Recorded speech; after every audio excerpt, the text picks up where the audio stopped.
Here is your last posture, last Eldoa posture.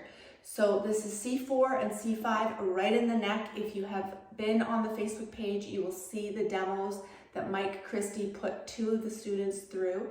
It's kind of neat to see how each individual responds and feels the work differently. One guy doesn't even put his feet up and can feel like instantly tension in that neck area.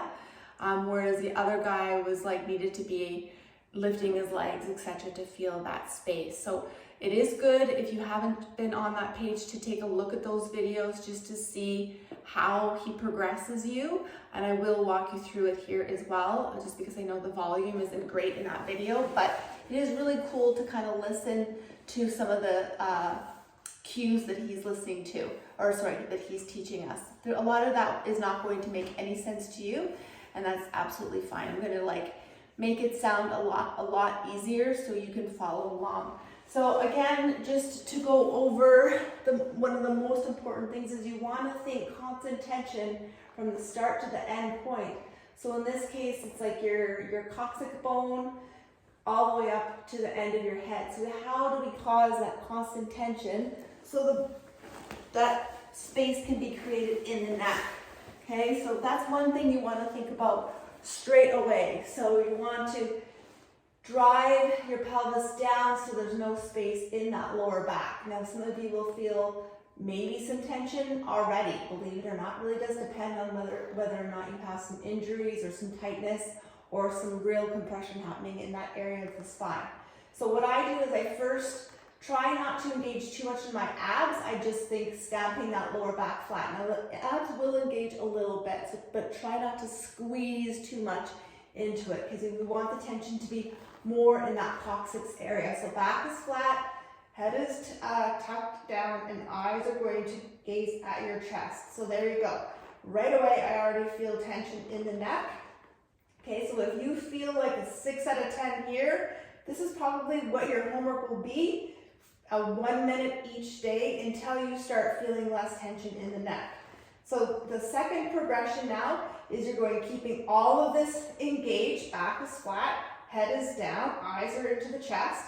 You're now going to fully extend, externally rotating your limbs. So decopulate or bring your scapula down to the back pockets, but not your arms. So you're going to bring the scapula down. Okay, the arms are going to stay up here. Externally rotate, spread those fingers, and now you're going to make sure that there's a lot of tension in these hands, pushing you up. Okay, keeping your scapula pressing down. So you're pushing up. Okay, so those shoulders are going to come off a little bit. Okay, but then drive the scapula down. So there is the second advancement. Some of you will feel enough tension here, and this is where you're going to hold this posture for 1 minute. Don't let those arms drop down. Constant tension on those arms. So this is tiring, right? Now you're going to start lifting up the leg if you feel like you're ready. Okay, and externally rotate those feet. Okay, so you're actually going to bring those knees in past 90. So here's 90. You're going to drive them a little bit past. Here's your next progressive movement. Okay, so if you're still feeling okay here, this is where you start lifting your head about a pencil width off the ground without engaging your core.